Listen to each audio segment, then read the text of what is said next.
Nosotros somos el grupo 5 de la Cátedra de Toxicología y Evaluación de Riesgo Ambiental de la UCA y vamos a hablar en esta presentación de minería, específicamente de las catástrofes de Courrières en Francia y de Benji-Hu Colliery en China. Vamos a hacer una introducción sobre los peligros de la minería y por qué es de una de las actividades más peligrosas del mundo. Cuando hablamos del aire que se encuentra dentro de la mina, hay varias fuentes de peligro. Entre ellas están la deficiencia de oxígeno, que puede causar fatiga o asfixia, el dióxido de carbono, que puede generar asfixia. Luego tenemos el metano, que proviene de emisiones gaseosas del carbón, y polvos de carbón, que provienen de la extracción y transporte del carbón. Ambos pueden generar explosiones. Luego tenemos gases como el monóxido de carbono, que puede causar intoxicación. También lo hacen el sulfuro de hidrógeno, los óxidos de nitrógeno, los gases de escape, los humos y los aerosoles de aceite. Y hay que tener en cuenta que de la mayoría la medida preventiva es la ventilación. Bueno, ahora vamos a relatar un poco sobre la catástrofe de Courrières. Como mencionamos antes, es uno de los peores accidentes mineros que se hayan registrado en Europa, específicamente en el norte de Francia. Provocó la muerte de 1099 mineros, incluidos entre ellos muchos niños que se encontraban trabajando en la mina. El accidente sucedió en 1906. Al parecer, esta tragedia solo fue superada por una ocurrida en China en 1942, de la que vamos a hablar más adelante. La explosión fue causada por la ignición del grisú, que es un gas que suele encontrarse en las minas de carbón, que es capaz de formar atmósferas explosivas. Su componente principal es el metano y dependiendo de cada yacimiento podemos encontrar otros gases como el etano, el dióxido de carbono y en menor proporción hidrógeno, helio y argón. Este es un gas asfixiante que lo que hace es desplazar al oxígeno. Más adelante vamos a profundizar un poco sobre este gas. Y bueno, como decíamos, se produjo esta explosión y devastó totalmente a la mina. La compañía que explotaba la mina en ese momento era la Compañía de Minas de Ulla de Courrières, la cual había sido fundada en 1852. La extracción minera que realizaba esta compañía donde se produjo la catástrofe abarcaba distintos pueblos, entre ellos Méricourt, que tuvo 404 muertos, Salomén, que tuvo 304 muertos, Montigny, donde la cantidad de fallecidos fue de 114, y Noyelles, que tuvo 102 muertos. Noyelles se encuentra alrededor de 2 kilómetros al este de Lens, que es el departamento de paso de Calais, y a unos 220 kilómetros de París. El trabajo de extracción en estas minas se realizaba a una profundidad de entre 326 y 340 metros. Y lo que sucedió es que el 10 de marzo de 1906, aproximadamente a las 6:30 de la mañana, se escucha una gran explosión muy violenta y hay relatos que cuentan que en ese momento una jaula del elevador subterráneo de uno de los túneles, el túnel 3, salió proyectada por los aires, dañando la boca mina y además explotaron ventanas y techos que estaban en la superficie cercana. Además, una jaula del túnel 4 posteriormente fue extraída conteniendo víctimas inconscientes y una gran cantidad de muertos. En pantalla podemos ver la imagen de la portada de un diario de la fecha, donde se muestra la gran explosión que se produjo, lo cual fue consecuencia del gas grisú, del que posteriormente vamos a hablar más en detalle, pero que tiene la característica de ser muy explosivo.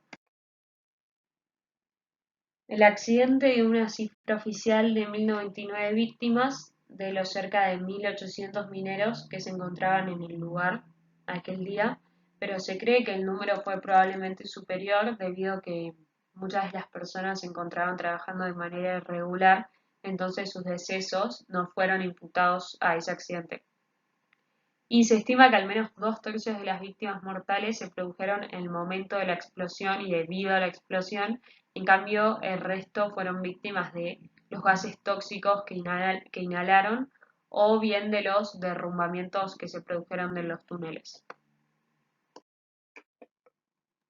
Bueno, de los 1.800 mineros que dijimos que se encontraban ahí, aproximadamente 576 personas fueron las que lograron escapar de la mina y sobrevivir. Algunas debieron hacerlo por sus propios medios y otros fueron ayudados por un enorme contingente de voluntarios que acudieron al lugar desde distintos lugares de Francia para poder ayudar.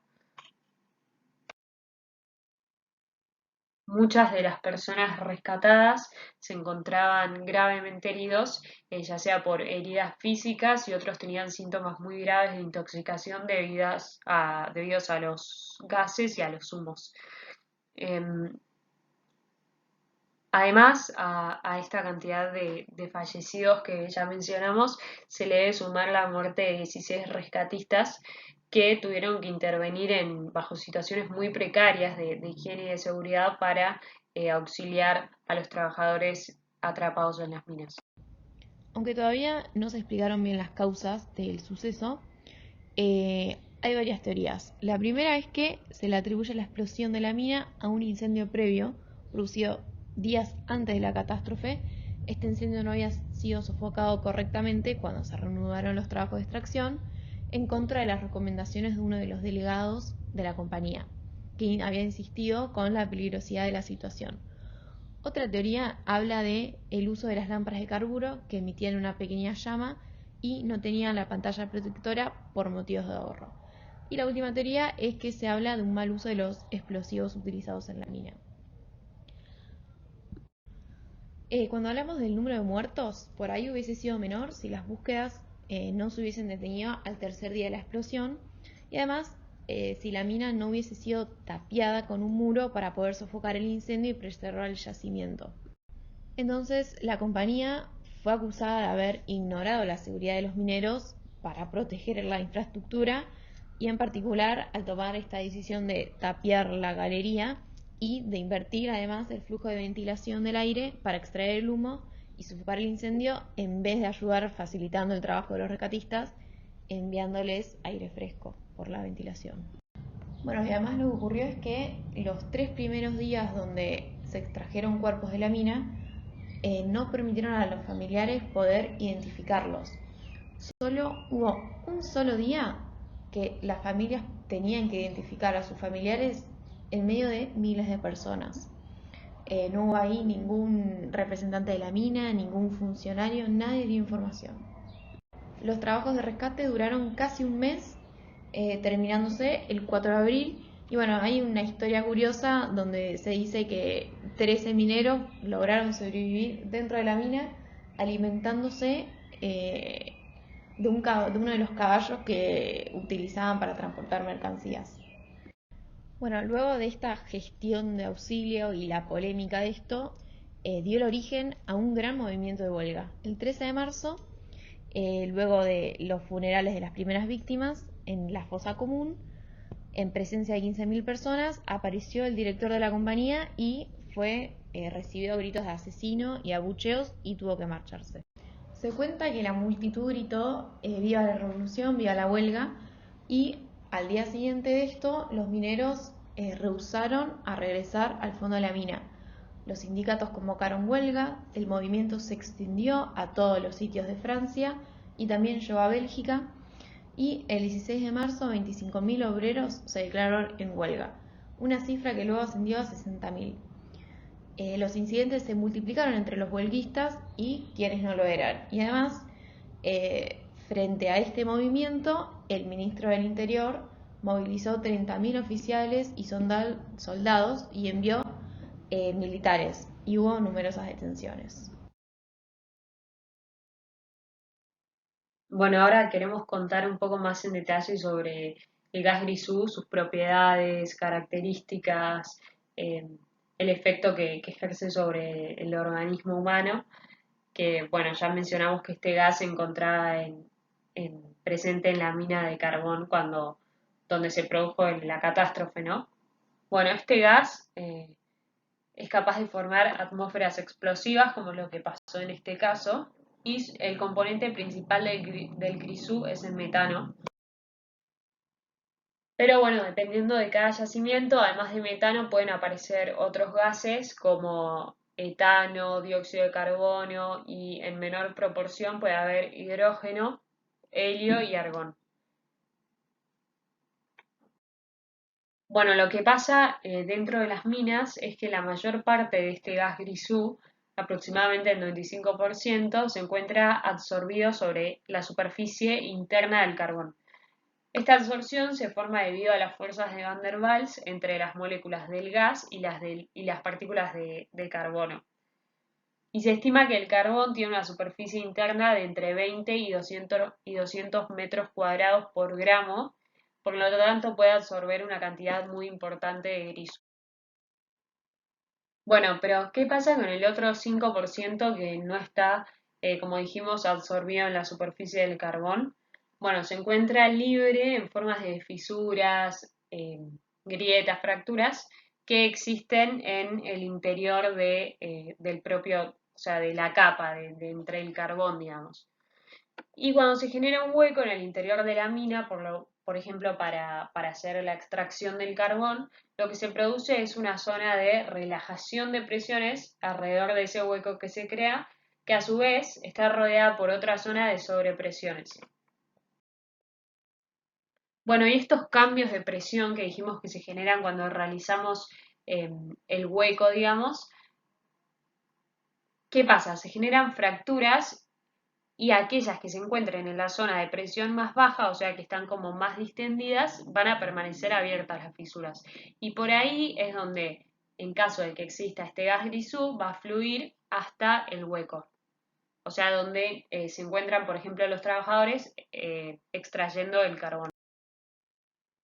Bueno, y esto va a suceder en primer lugar para el gas libre que se encuentra en las fisuras, pero después también el gas que dijimos que estaba absorbido se empieza a desplazar lentamente hasta que llega a las fisuras y de ellas va también al hueco.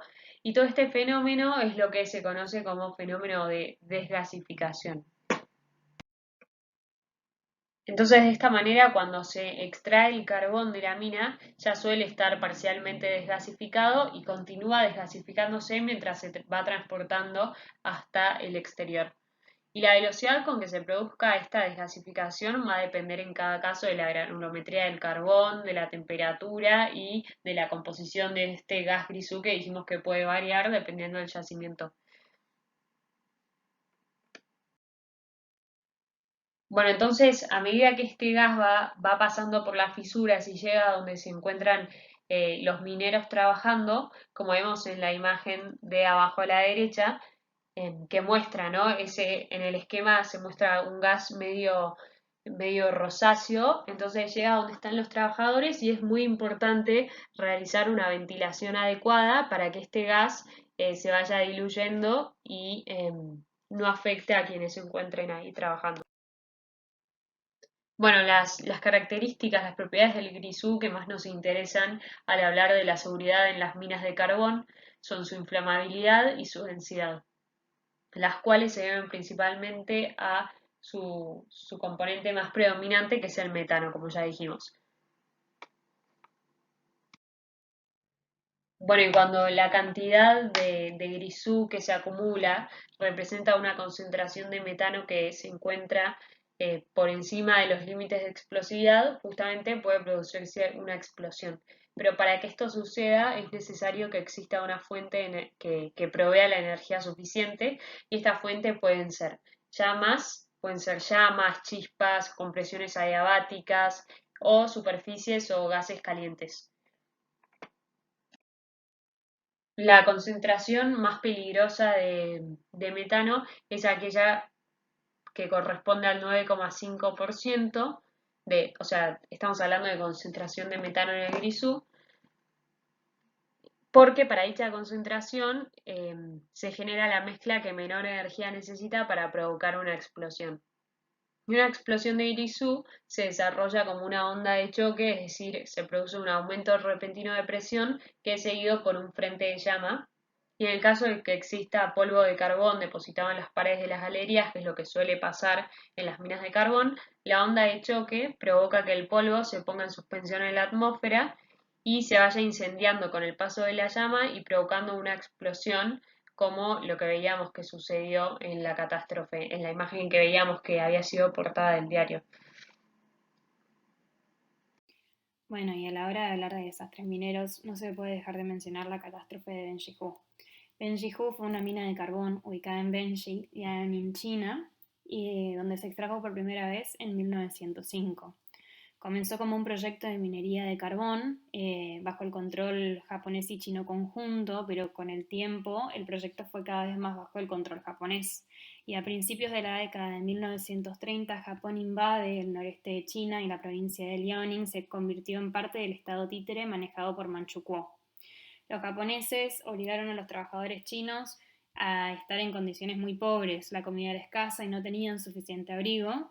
Las condiciones de trabajo fueron tan duras que florecieron enfermedades como la fiebre tifoidea y el cólera.